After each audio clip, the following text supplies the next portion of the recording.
Oiê! Meu nome é Patrícia Calderon, sou jornalista, estressadíssima, mas gente boa, tá? Ansiosa pra uns, paranoica pra outros. Esse aqui é o meu podcast, mas ele pode ser seu também. Decidi criar um canal pra gente falar sobre saúde mental sem noia, sem preconceito, sem tabu. Olá, tudo bem com vocês? Por aqui tá tudo ótimo. Eu sou Patrícia Calderon e tá no ar mais um Não Pire e Respira, o seu programa matinal de todas as sextas-feiras aqui pra gente falar um pouquinho sobre saúde mental. E hoje eu tenho o prazer de entrevistar duas colegas de trabalho que já foram jornalistas, agora elas estão numa outra pegada aí. A Cláudia Reis, inclusive, que foi minha colega de trabalho na Record. Hoje ela é psicopedagoga e trabalha mais nesse universo infanto-juvenil, mas ela vai contar um pouquinho pra gente dessa virada na página profissional dela. E a Zahri Elmalek, que é jornalista também, agora mergulhou totalmente aí no mundo do faz de conta, contando histórias como escritora. Zahri, Cláudia, prazer receber vocês aqui no Não Pira, viu? Oi, Patrícia, muito bom estar aqui com você. Eu acompanho seu trabalho há muito tempo, é um prazer enorme estar fazendo praticamente a primeira entrevista sobre o Reino de Orecário com você. A gente está aqui, gente, muito feliz, primeiro por você lembrar que a gente já foi colega, né, na Record, mas, assim, eu estou especialmente feliz de estar aqui hoje porque eu sou amiga da Zahri de longa data e é incrível como os caminhos, né, assim, não só na literatura, mas na vida também, eles vão se cruzando. E nós que nos conhecemos anos atrás, de frente para a câmera, nos encontramos hoje rodeadas de livros, rodeadas de crianças, de adolescentes. Incrível como que o nosso trajeto hoje está bem próximo, né? Inclusive de Fortaleza ela veio para São Paulo e eu do Rio de Janeiro vim para São Paulo, estamos todos aqui. Cláudia, e assim, como o pessoal também está acompanhando a gente, não só pela rádio, mas também pelo YouTube, pelo nosso podcast, as pessoas elas te reconhecem bastante pelo vídeo. Você foi apresentadora no ramo esportivo na Record, você ficou muitos anos trabalhando como jornalista esportiva, né, como apresentadora. Como que foi essa sua mudança aí de trabalho? O que aconteceu para você fazer essa mudança profissional? Eu queria que você contasse um pouquinho antes para a gente, depois eu vou para a Zahri. Vou contar assim, o que aconteceu? Depois que eu virei mãe, foi um marco na minha vida, assim, a maternidade me transformou muito.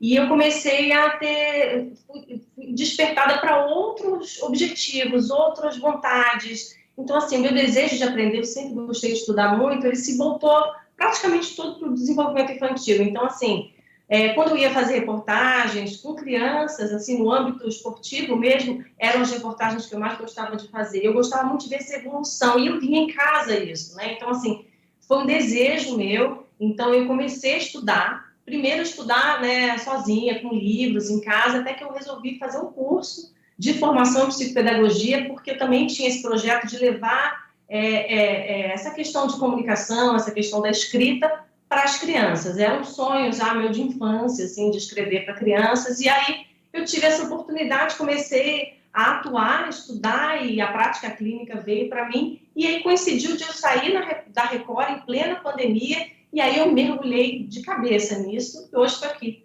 Feliz, assim, muito feliz. E, assim, é um início, né? É um recomeço. E a psicopedagogia, ela trata justamente do aprendizado, né? Da vontade de aprender.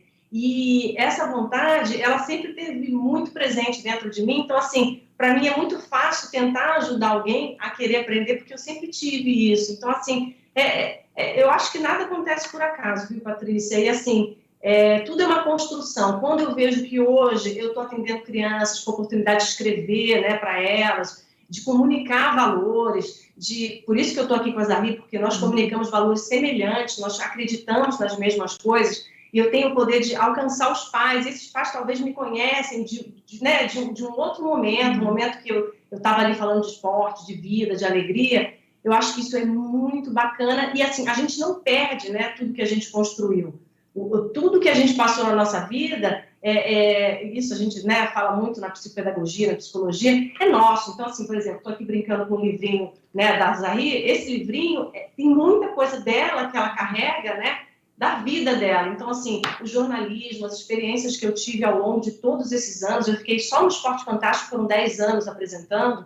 Então, assim, todos esses contatos que eu tive com outras pessoas, isso tudo contribuiu para que hoje eu fosse a Cláudia Reis, que quer fazer isso. Eu não sei se daqui a 20 anos, né, porque eu quero morrer com 100 anos, sempre falo isso, eu não sei se daqui a 20 anos eu vou estar me propondo a fazer outra coisa diferente, mas eu acho que o desafio é esse, a gente olhar para dentro de si, ver o que realmente está ali, o que é que dá aquela vontade, dá alegria, dá paixão, dá desejo de fazer, e quando a gente faz isso, a gente contribui para transformar, né, o mundo ao nosso redor. Eu acho que esse é o meu grande objetivo hoje. E essas transições de carreiras, elas são bem interessantes, né? É como boas jornalistas, nós somos contadoras de histórias, né? Então, acho que o jornalismo também contribui, né, para que a gente possa desenvolver esses trabalhos fora do jornalismo, né?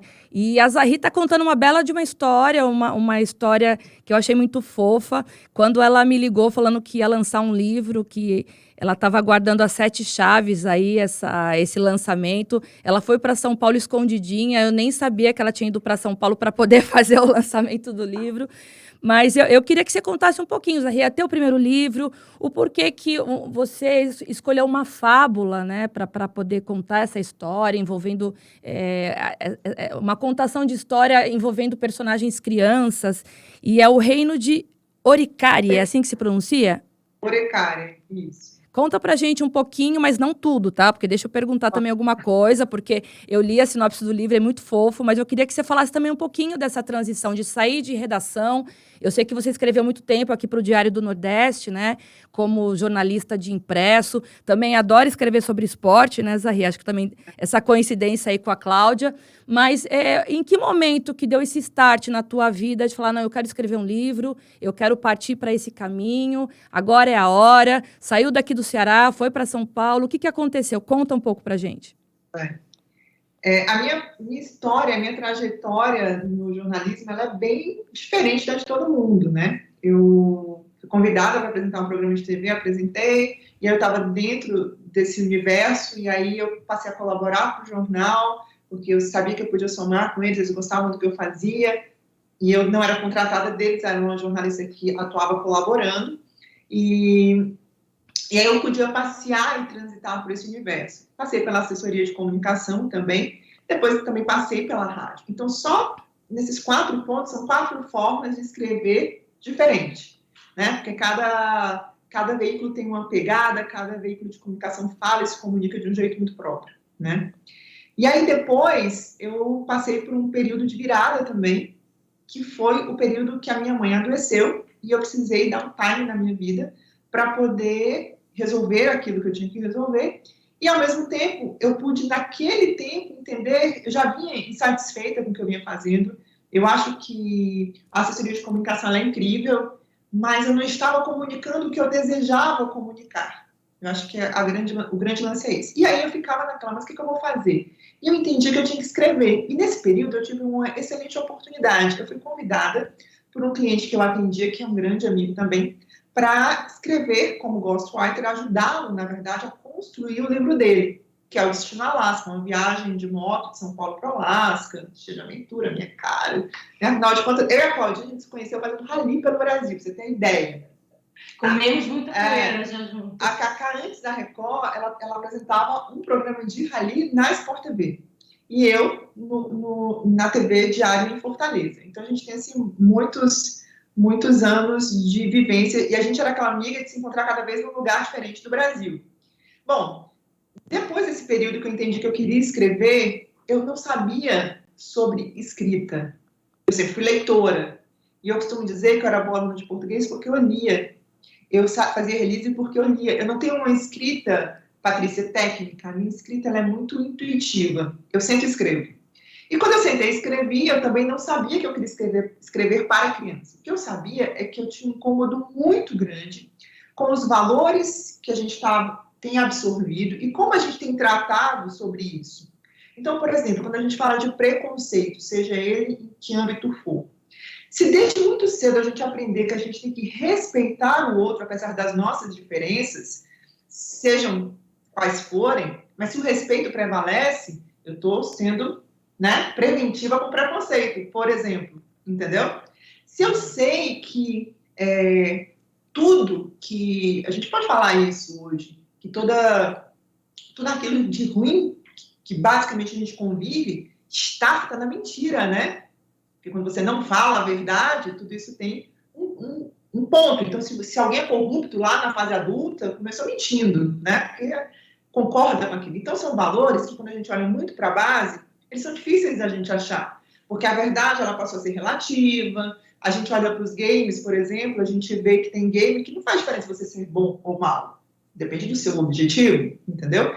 E eu queria muito me posicionar sobre isso, mas eu nem sabia. Eu fui descobrindo na medida que eu fui escrevendo. E aí eu procurei... Por que eu fui para o faz de conta, como você falou, né? Para a fantasia. Cara, eu amo a fantasia. E um dos livros Mas de não conta tudo agora não, hein, Zahri? Porque senão eu tenho que ter meu tempo aqui para perguntar. O Não Pire e Respire, ele tem um período mais curto aqui, então a gente precisa... resume aí para eu poder também perguntar para você do livro. Só para finalizar, eu comecei a escrever na fantasia, porque eu entendo que a fantasia ela permite que nós, em qualquer faixa etária, possamos absorver os valores que aquela história nos conta. É como quando você lê O Pequeno Príncipe quando você é pequena e você lê O Pequeno Príncipe quando você é adulta, por exemplo, entendeu? Então, e eu queria saber, aí é uma pergunta para as duas que eu vou fazer, porque a Cláudia, ela está direcionada mais a esse trabalho agora infanto-juvenil, ela também escreve, né, psicopedagoga, e a Zahri é escritora. Nós sabemos que hoje eu também sou mãe de uma adolescente de 17 anos, tenho também um pequenininho de 7 anos. Hoje as crianças, elas esqueceram do lúdico, né? De folhear um livro, de fazer uma leitura, aquela leitura que na nossa infância a gente fazia realmente, né? De pegar o gibi e ler, de pegar o livro na biblioteca, né? A locação do livro na biblioteca, você ia até a biblioteca para poder locar um livro, ficava uma semaninha para ler. A gente não tem mais isso, né? Porque hoje se baixa o livro pela internet, a internet traz essa rapidez que nem sempre é saudável. Então, eu queria saber da Cláudia o que ela acha em relação a isso, o que ela sugere para esses pais que procuram ela no consultório, né? E se a Zahri pretende fazer com que as pessoas que comprarem o livro dela realmente vai lá para poder folhear o livro, né? Comprar numa livraria, fazer aquela coisa do gostoso, de ir lendo por capítulos, deixar lá na cabeceira. Eu queria que vocês falassem para mim o que vocês pensam em relação a isso hoje. Olha, Patrícia, eu acho que tem duas questões aí. Uma coisa é a leitura, outra coisa é o livro físico, né? Assim, esses livros físicos, como a gente está vendo aqui, o Reino de Uricária, também pode ser na internet. Você pode baixar uma versão online, por exemplo, você pode comprar uma versão online no e-book. Eu acho que o ponto ele vai além do meio que o livro chega para você. Eu acho que um dos pontos que eu friso muito com os pais, que aí abrange a leitura e abrange outros posicionamentos e atitudes dentro de casa, as crianças elas vão seguir exemplos.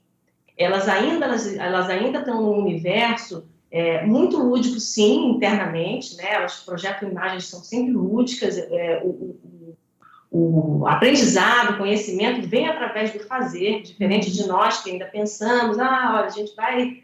imaginar que isso seria dessa forma. Não, elas vão através do fazer. Então, assim, pegar um livro, seja folheando, ou seja online, que seja com o dedinho ali no tablet, seja do pai, da mãe, isso é um hábito, né? E cabe, sim, aos pais ajudar essas crianças a terem hábito. Como que você quer que o seu filho leia se você não lê nada? É muito difícil. Tem crianças que eu conheço que aprenderam a ler sozinhas, antes de 5 anos de idade, porque têm acesso a muitos livros e aquilo se torna algo curioso para elas, e elas vão lá e aprendem a ler. Como tem crianças que com 11 anos, 12 anos ainda não estão alfabetizadas, porque elas também, de fato, não têm acesso a esse material. É claro que agora a gente está falando de um momento pandemia, pós-pandemia, enfim, e que essas crianças ficaram basicamente 2 anos restritas, muitas num ambiente, né, basicamente virtual, com pais muitas vezes trabalhando em casa ou fora, né? Então, assim, essas crianças elas ficaram muito privadas desse convívio, dessa socialização e desse fazer e descobrir, né?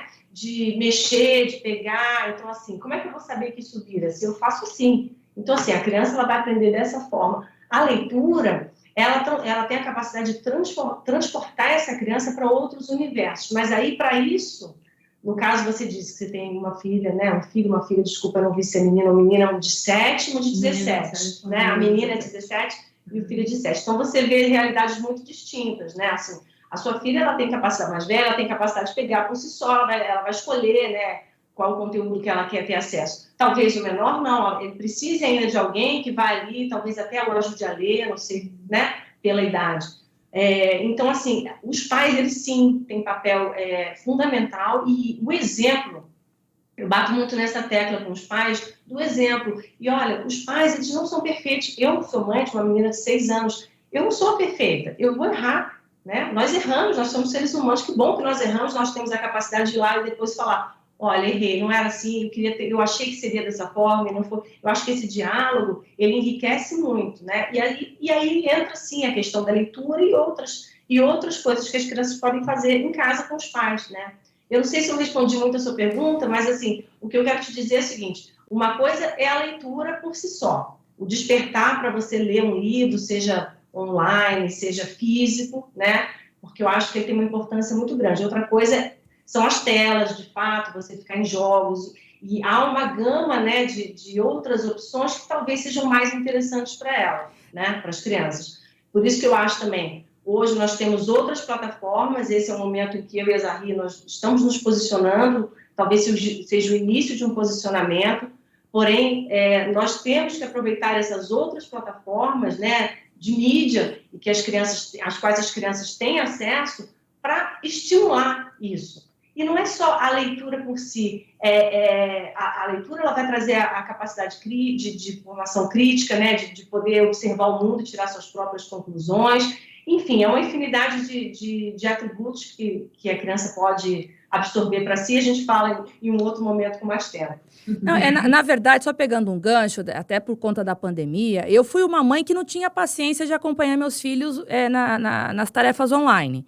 Porque eu vi o desespero do meu menor, que ele tinha que ter aquele time para poder entregar uma tarefa, para poder fazer uma leitura, sendo que ele estava sendo alfabetizado. Então, assim, ele foi muito prejudicado, né? Tanto é que agora, só aos 7 anos, eu me lembro que com 6, 5 anos, eu já li alguma coisa. Ele, por conta da pandemia, houve esse prejuízo para muitas famílias, né? Principalmente em relação a essas crianças que precisaram utilizar do online para uma alfabetização, para o acesso a esse mergulho à leitura, né? Então, por isso que eu falei um pouquinho do resgate do lúdico, porque em casa a gente precisou colocar uma criança para poder fazer uma leitura e tentar intervir com o processo também escolar online, porque estava difícil tanto para as crianças quanto para a gente, né? Quanto para os pais. Eu digo isso porque eu sofri na carne, né? E, então, é justamente isso. Quando eu li um pouquinho do que você acredita, né, que o poder dos contos e das histórias pode fazer com essa mobilização das crianças e adolescentes no processo de estimular o processo de desenvolvimento de aprendizagem, né? E as crianças, nesses 2 anos, elas tiveram justamente esse período atrapalhado ou interrompido ou em prejuízo, né? Então, por isso que eu perguntei dessa questão do online, do lúdico, se isso faz alguma diferença. Mas, agora, para Zahri. Zahri, a gente sabe que as pessoas elas podem ter acesso ao teu livro de forma online, mas você, como escritora, o que você quer para o teu leitor, para poder mergulhar na tua história? Eu queria fazer um adendo antes, complementando a fala de vocês. Orecari, por exemplo, é um livro que foi escrito, a faixa etária dele é 9, 10 mais, mas ele é um livro que tranquilamente você lê com seu filho.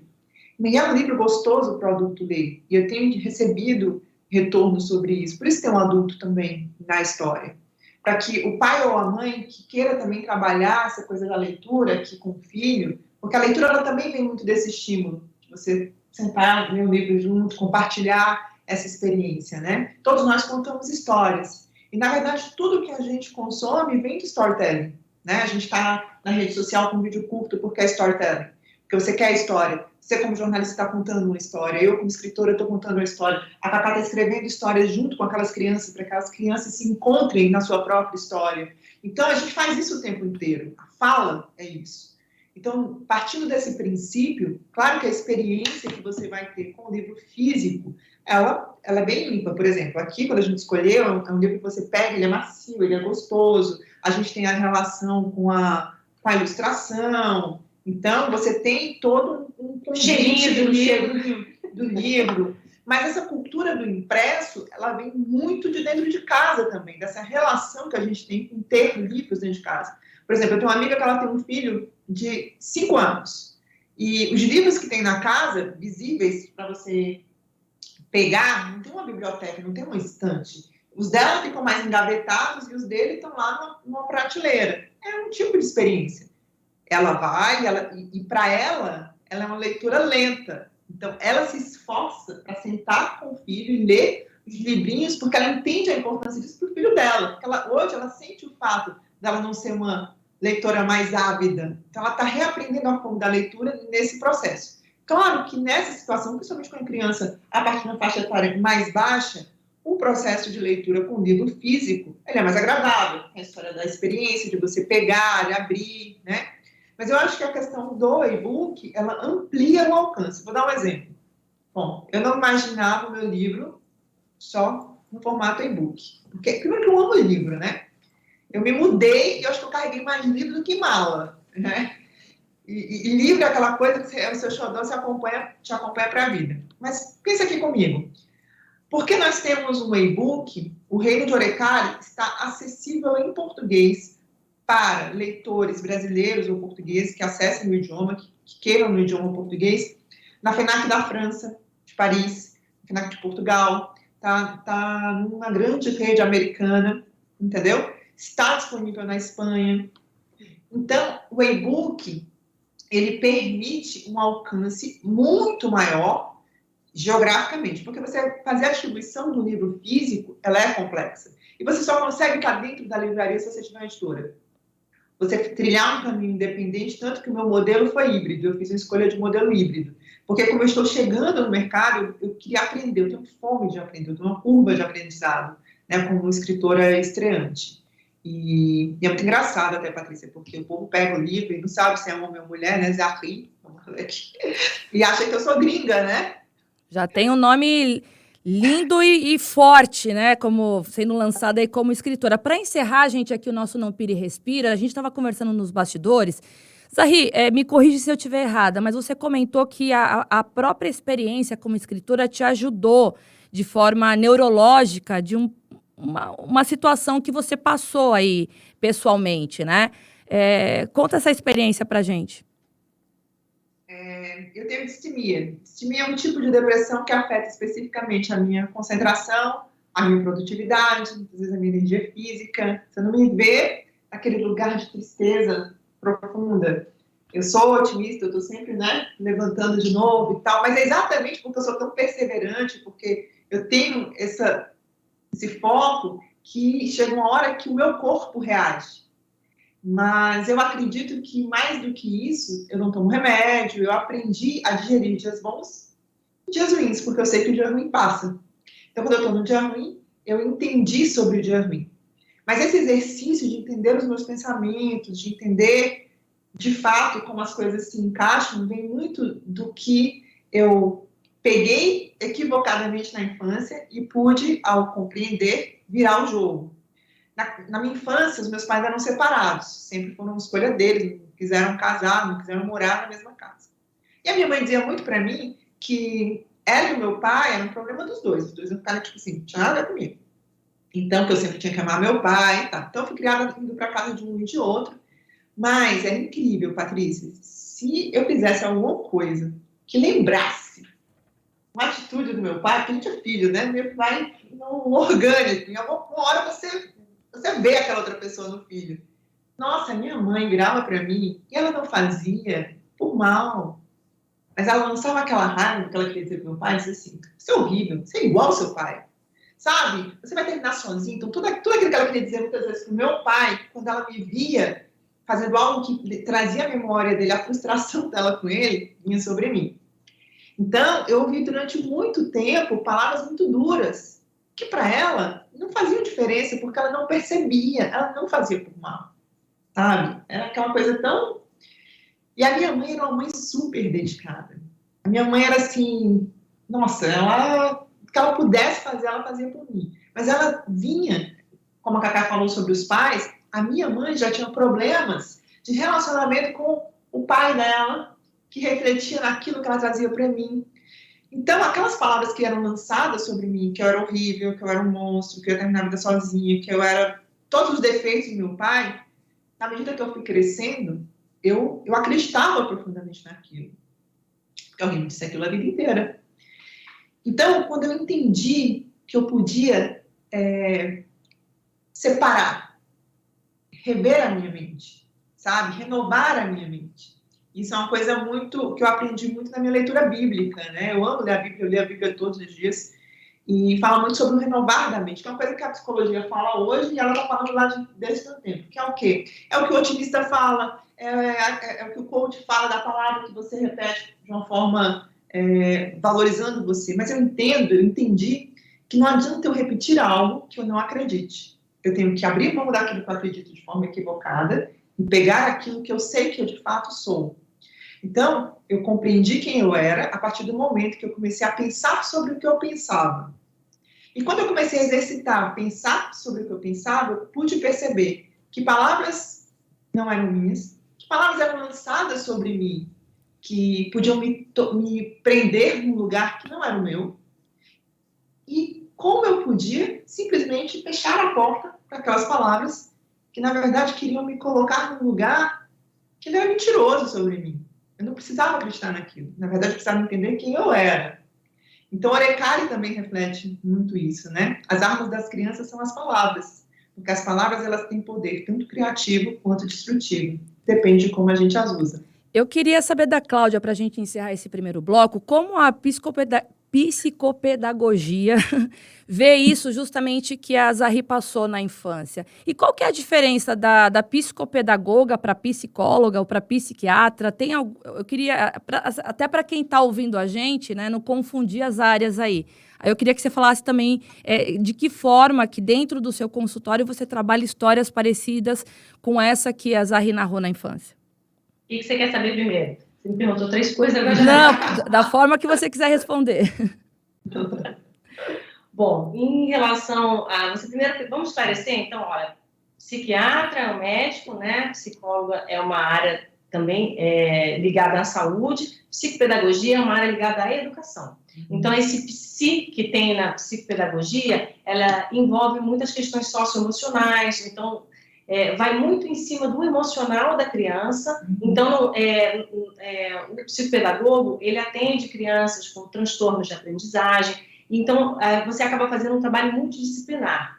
Você fazendo um diagnóstico psicopedagógico, você pode identificar a necessidade de um neurologista ou a necessidade de um psicólogo, e a gente acaba trabalhando em conjunto com outras pessoas, inclusive fonoaudiólogos. Então, assim, cada um trabalhando em uma esfera, porém, todos juntos, quando há necessidade. Muitas vezes a criança simplesmente vai para o psicopedagogo depois de ser visto dentro da escola, geralmente é dentro da escola que se observa essa necessidade.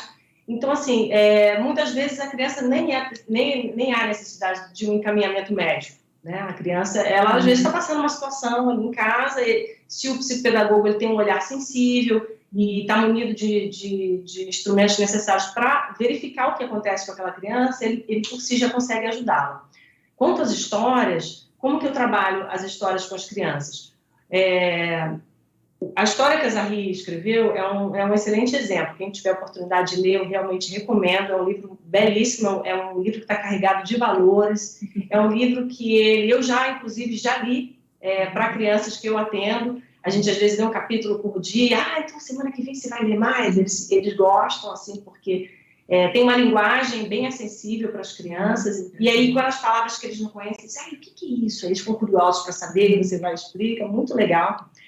Mas, assim, o livro da Zahri é um bom exemplo, porque ele traz figuras...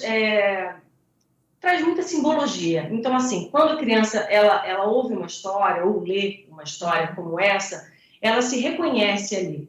Então, assim, muitas coisas que acontecem com um determinado personagem, puxa, aquilo ali, eu já senti isso, eu me vejo ali. Então, eu não preciso, de repente, virar para o meu pai ou virar para o meu professor ou para quem quer que seja, um adulto, e falar, olha, eu estou sentindo isso. A criança, às vezes, ela não tem essa capacidade ainda de se expressar e de reconhecer os próprios sentimentos. Porém, o livro, uma história bem escrita, que traz à tona valores e posicionamentos, não é nem só posicionamentos, personagens que você consegue se identificar com esses personagens.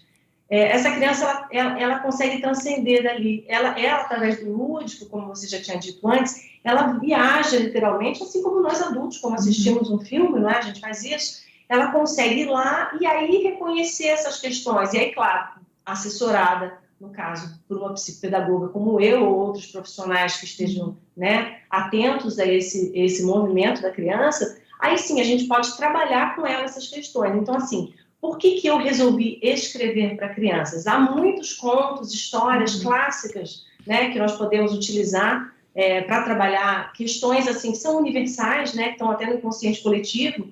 Porém, eu senti a necessidade, e justamente por eu ter essa habilidade da escrita e a vontade de escrever, que eu resolvi escrever histórias personalizadas. Então, assim, eu conheço um menino assim, assado, que eu atendo, e ele tem questões assim, assim, assim. Então, eu vou escrever para ele uma história que faz sentido para ele, que não vai ser com o nome dele, ele não é o personagem principal. Eu vou escrever uma história.